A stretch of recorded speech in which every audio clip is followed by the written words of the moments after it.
नमस्कार दोस्तों, मेरा नाम है हिमांशु गुप्ता और आज हम जो बात करने वाले हैं उस बात के उसको हम दो पहलू से समझेंगे।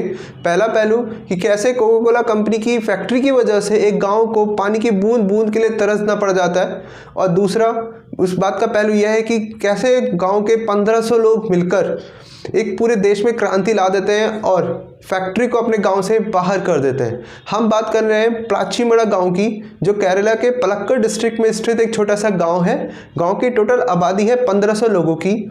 अब क्योंकि वो गांव है, वहाँ पे मोस्टली बोरवेल और पॉन्ड्स बने जिससे पानी गांव के लोग अपनी पानी की ज़रूरत को पूरा करते हैं, जैसे कि चाहे वो पीने के लिए हो, नहाने के लिए हो, बाकी सारे कामों के लिए क्यों ना हो। गाँव की टोटल आबादी में से 80% आदिवासी हैं और जो कि एग्रीकल्चरल लेबर है। पलक्कड़ डिस्ट्रिक्ट को राइज ऑफ बाउल भी कहा जाता है। कहानी की शुरुआत होती है 1998 से। 1998 में कोका कोला फैक्ट्री बनाने के लिए प्लाचीमड़ा गांव में 34 एकड़ की ज़मीन खरीदती है, जिसे उस टाइम पैडी वेजिटेबल्स उगाने के लिए यूज़ किया जाता था। 25 जनवरी 2000 को गांव की पंचायत कोका कोला कंपनी को फैक्ट्री खोलने और ऑपरेट करने की परमिशन दे देती है और लाइसेंस इशू कर देती है। लाइसेंस मिलने के बाद कंपनी अपना ऑपरेशन शुरू कर देती है। उस समय फैक्ट्री में कंपनी की कोका कोला, माजा, स्प्राइट और अन्य ड्रिंक्स बनाई जा रही थी। साथ साथ कंपनी अपनी फैक्ट्री में गांव के 400 लोगों को नौकरी भी देती है। लेकिन फैक्ट्री खुलने के 6 महीने के अंदर ही अंदर गांव में बने बोरवेल और पॉन्ड्स सूखने लगते हैं। गांव के लोगों को हेल्थ प्रॉब्लम्स होना शुरू हो जाती है और हालत यहाँ तक बिगड़ जाती है कि गाँव वालों के पास साफ पीने का पानी तक नहीं बचता। खेती के लिए पानी की कमी होना शुरू हो जाता है क्योंकि बोरवेल और पॉन्ड्स का पानी कंटामिनेटेड और टॉक्सिक हो चुका होता है, जिस वजह से पानी का कलर ही चेंज होना शुरू हो जाता है। पानी खारा और मिल्की कलर का हो जाता है और कंटामिनेट और टॉक्सिक होने के कारण बोरवेल का पानी पीने लायक नहीं रहता। फिर कंपनी एक और गलत कदम उठाती है। फैक्ट्री गांव वालों को बोलती है कि जो फैक्ट्री से निकलने वाला वेस्ट है उसे गांव वाले फर्टिलाइज़र की तरह अपनी खेती में यूज़ करें। अब क्योंकि गांव के लोग पढ़े लिखे नहीं थे, उनके पास इतनी नॉलेज नहीं थी कि वो समझ पाए कि क्या गलत है और क्या सही है, वो कंपनी की बातों में आ जाते हैं और कंपनी से निकलने वाला वेस्ट को फर्टिलाइज़र की तरह यूज़ करना शुरू कर देते हैं। लेकिन उस वजह से खेती में और भी बुरा असर पड़ना शुरू हो जाता है।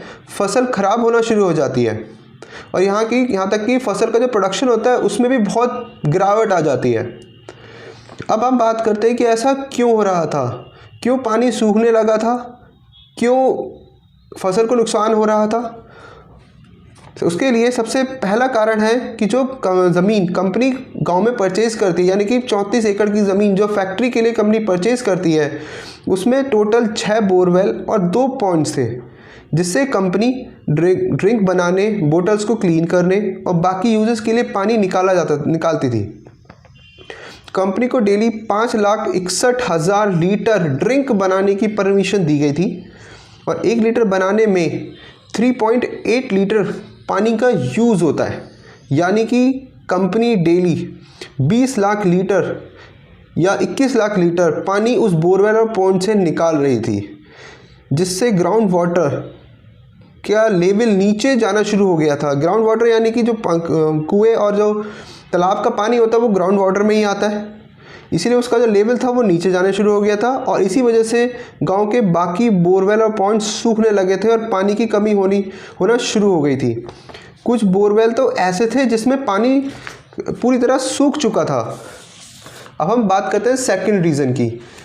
सेकंड रीज़न में यह है कि फैक्ट्री से निकलने वाला सारा वेस्ट पहले शुरू में फैक्ट्री के बाहर सड़कों पर इलीगल तरीके से फेंक दिया जाता था, जिससे इन्वायरमेंट में पॉल्यूशन बढ़ने लगा। गांव में बने पॉन्ड्स और बोरवेल का पानी टॉक्सिक होने लगा, जिससे गांव वाले पीने, नहाने, खाना बनाने और खेती और अन्य कामों के लिए यूज़ किया करते थे। इसी वजह से गांव के लोगों को हेल्थ प्रॉब्लम होना शुरू हो गई थी, जैसे कि पेट में दर्द, नहाने से शरीर में जलन होना, आंखों की रोशनी कम हो जाना। इवन ऐसा देखा गया कि बहुत सारे लोगों ने अपनी आंखों की रोशनी तक खो दी थी। अब फिर इन सारी प्रॉब्लम के बाद गांव वाले प्रोटेस्ट करना शुरू करते हैं, जिसमें ज़्यादातर आदिवासी और वुमेन्स का बहुत इम्पॉर्टेंट रोल प्ले होता है। गांव के टोटल 1500 लोग मिलकर फैक्ट्री के मेन गेट के आगे बैठ जाते हैं और फैक्ट्री बंद करने के लिए अपना आंदोलन शुरू कर देते हैं। वो पूरा एक आंदोलन, पूरे 1 साल तक आंदोलन चलता है, लेकिन गांव वालों को कोई सफलता नहीं मिलती। इस 1 साल में प्रोटेस्ट कर रहे गांव वालों को पुलिस द्वारा मारा पीटा तक जाता है और काफ़ी लोगों को अरेस्ट भी किया जाता है। और एक पूरा साल होने के बाद गांव वालों को समझ आ जाता है कि शायद 1500 लोग मिलकर बदलाव नहीं ला पाएंगे। फिर गांव वाले मिलकर एक कैंपेन शुरू करते हैं जिसका नाम रखा जाता है anti Coca Cola peoples struggle Samiti, anti Coca Cola peoples struggle Samiti. इस कैंपेन के तहत गांव के लोग आसपास के गांव में जाके अवेयरनेस कैंपेन चलाते हैं, लोगों को अपनी प्रॉब्लम्स के बारे में बताते हैं, वाटर पॉल्यूशन, एयर पॉल्यूशन के लिए जागरूकता फैलाते हैं और सभी से आग्रह करते हैं कि वो अपने आंदोलन में जुड़ जाएं। और देखते ही देखते आसपास के बहुत सारे गांव प्राचीमड़ा गांव के साथ जुड़ जाते हैं और ये 1500 लोगों का आंदोलन एक बड़ा आंदोलन बन जाता है। और यहीं से ये आंदोलन लीगल टर्न ले लेता है क्योंकि केस अब पहुंचता है पंचायत के पास। 7 अप्रैल 2003 को पंचायत कंपनी का लाइसेंस रिन्यू करने से मना कर देती है और लाइसेंस को कैंसिल कर देती है। अब कंपनी उस केस को लेकर कोर्ट पहुंच जाती है और कोर्ट पंचायत के ऑर्डर पे स्टे लगा देती है और ये कहते हुए कि पंचायत के पास लाइसेंस को कैंसिल करने की पावर नहीं है। लेकिन 25 जुलाई 2003 सबसे इम्पॉर्टेंट दिन था इस पूरे केस में टर्न के लिए, क्योंकि उन दिनों बीबीसी का एक रेडियो पे प्रोग्राम आता था जिसका नाम था फेस द फैक्ट्स। उस प्रोग्राम के अंदर बीबीसी इन्वेस्टिगेटिव रिपोर्टिंग करते थे और सारे जो केस वो रिपोर्ट करते थे उसकी फैक्ट्स सब जनता के सामने रखे जाते थे। उसी प्रोग्राम के तहत बीबीसी के जर्नलिस्ट इन्वेस्टिगेटिव रिपोर्टिंग के लिए गांव पहुंचते हैं और गांव वालों से बात करके उनकी सारी प्रॉब्लम्स जानते हैं। फैक्ट्री से निकलने वाला वेस्ट का सैंपल लिया जाता है और उसे टेस्ट के लिए यूनाइटेड किंगडम की यूनिवर्सिटी ऑफ एक्सेटर को भेजा जाता है। रिपोर्ट के अनुसार वेस्ट में कैडमियम और लीड अधिक मात्रा में पाया जाता है। कैडमियम और लीड एक तरीके का केमिकल एलिमेंट है जो एक तरीके का पॉइजन है और जिसके कारण कैंसर जैसी बीमारी होने का खतरा बहुत ज़्यादा बढ़ जाता है और हमारे नर्वस सिस्टम के लिए भी वो बहुत डेंजरस होता है। देन 7 अगस्त 2003 को Kerala state pollution control board BBC की रिपोर्ट को एक्सेप्ट करता है और कंपनी को ऑर्डर दिया जाता है कि फैक्ट्री से निकलने वाला वेस्ट गांव वालों को सप्लाई ना किया जाए और जो भी वेस्ट बाहर फेंका गया है सड़कों पे उसे फैक्ट्री के अंदर ही रखा जाए और कंपनी पानी का ऑल्टरनेटिव सोर्स ढूंढे। और जब तक कंपनी इन कंडीशंस को पूरा नहीं कर देती तब तक फैक्ट्री आगे काम नहीं कर सकती। अब 21 फरवरी 2004 को उसी समय बारिश न होने के कारण केरला गवर्नमेंट पलक्कड़ डिस्ट्रिक्ट को ड्रॉट इफेक्टेड एरिया घोषित कर देती है। ड्रॉट इफेक्टेड एरिया का मतलब यह है कि वो एरिया जहाँ पे सूखा पड़ने के चांसेस सबसे ज़्यादा होते हैं बारिश ना होने की वजह से, और इसी वजह से कंपनी के ग्राउंड वाटर यूज़ करने पर रेस्ट्रिक्शंस लगा दी जाती है, यानी कि रोक लगा दी जाती है। केस फिर से हाई कोर्ट में पहुंचता है और 2 फरवरी 2005 को हाई कोर्ट फैक्ट्री ओपन करने की परमिशन दे देती है, बट कंडीशन लगाई जाती है कि कंपनी डेली अब 5 लाख लीटर से ज़्यादा पानी यूज़ नहीं कर सकती और फैक्ट्री से निकलने वाले वेस्ट को बाहर नहीं फेंका जा सकता। और हाई कोर्ट कंपनी को गांव वालों के लिए पाइपलाइन के थ्रू पानी का अरेंजमेंट करने का ऑर्डर भी इशू करती है और पंचायत को ऑर्डर इशू करती है कि वो कंपनी को फैक्ट्री ऑपरेट करने का लाइसेंस इशू करे। अब पंचायत के पास कोई और रास्ता नहीं बचता, इसलिए पंचायत को लाइसेंस इशू करना पड़ता है। लेकिन कंपनी हाई कोर्ट की कंडीशंस को फॉलो नहीं करती है और ऑर्डर के बाद भी बोरवेल और पॉन्ड से ज़रूरत से ज़्यादा पानी निकाला जाता है और वेस्ट को अभी भी इलीगल तरीके से फैक्ट्री से बाहर फेंक दिया जाता था। बट उसी समय स्टेट में ग्राउंड वाटर एक्ट लागू हो जाता है और उसी एक्ट के अनुसार कोई भी पानी का ओवर एक्सप्लॉइट यानी कि ज़रूरत से ज़्यादा यूज़ या इस्तेमाल नहीं कर सकता। इसी एक्ट को आधार बनाकर पंचायत लाइसेंस फिर से कैंसिल कर देती है और केस फिर से हाई कोर्ट में पहुंच जाता है और फाइनली जनवरी 2006 को हाई कोर्ट कंपनी के कंडीशंस को वायलेट करने की वजह से फैक्ट्री बंद करने का ऑर्डर इशू कर देती है। अब फैक्ट्री तो बंद हो जाती है, लेकिन जो नुकसान गांव वालों का हुआ होता है उसकी भरपाई भी तो ज़रूरी थी। इसलिए 2011 में Kerala government Plachimada tribunal bill pass करती है और उस बिल के अकॉर्डिंग गांव वालों को 216 करोड़ का कंपनसेशन दिया जाना था कंपनी की तरफ से। बिल को प्रेसिडेंट की कंसेंट के लिए भेजा जाता है, लेकिन बिल को प्रेसिडेंट की कंसेंट नहीं मिल पाती है।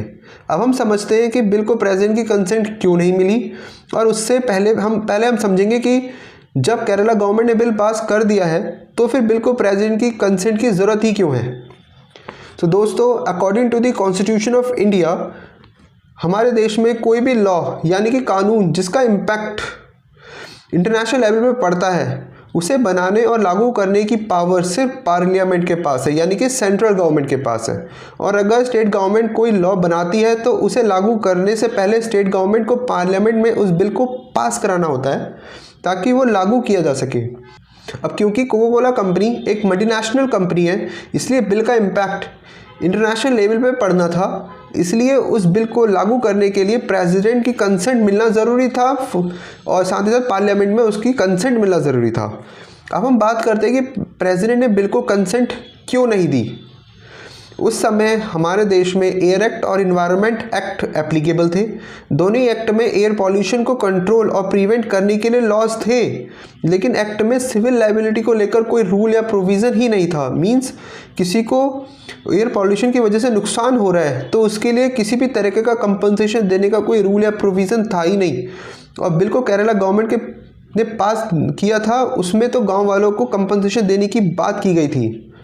इसी वजह से प्लाचिमड़ा ट्राइब्यूनल बिल को प्रेसिडेंट की कंसेंट नहीं मिल पाती है।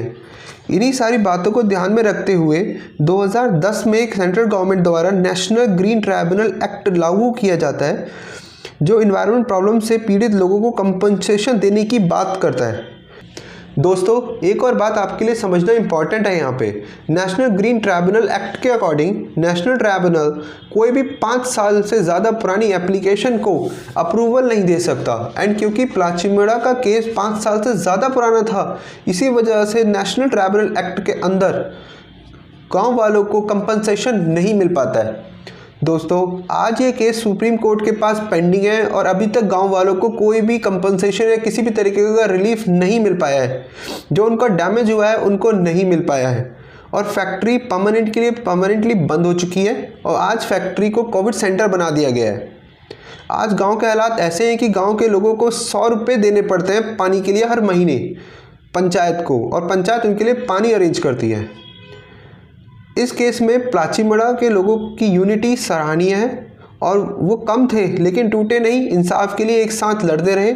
1500 लोगों ने अपने आंदोलन को पूरे देश तक पहुंचा दिया। दूसरा, इस केस में बीबीसी का एफर्ट भी सराहनीय है क्योंकि पूरे केस में बीबीसी की रिपोर्ट का बहुत इंपॉर्टेंट रोल रहा। लेकिन दोस्तों, एक बात चिंताजनक भी है। पलक्कड़ डिस्ट्रिक्ट ट्रॉनपुर एरिया है जो कि गवर्नमेंट ऑफिशियल और पंचायत को पहले से ही पता था। इसके बाद भी कंपनी को ऐसी जगह फैक्ट्री लगाने की परमिशन दे दी गई जहां बारिश ना होने की वजह से पानी की समस्या और सूखा पड़ने के चांसेस बने रहते थे। इसलिए ये केस गवर्नमेंट की लापरवाही का भी बहुत बड़ा एग्जाम्पल है। तो ये था आज का वीडियो दोस्तों। तो कैसा लगा आपको वीडियो मुझे कमेंट करके ज़रूर बताएं, और अगर आपको ये वीडियो पसंद आई हो तो लाइक शेयर सब्सक्राइब ज़रूर करें और मेरे चैनल को सब्सक्राइब करना ना भूलें। Thank you.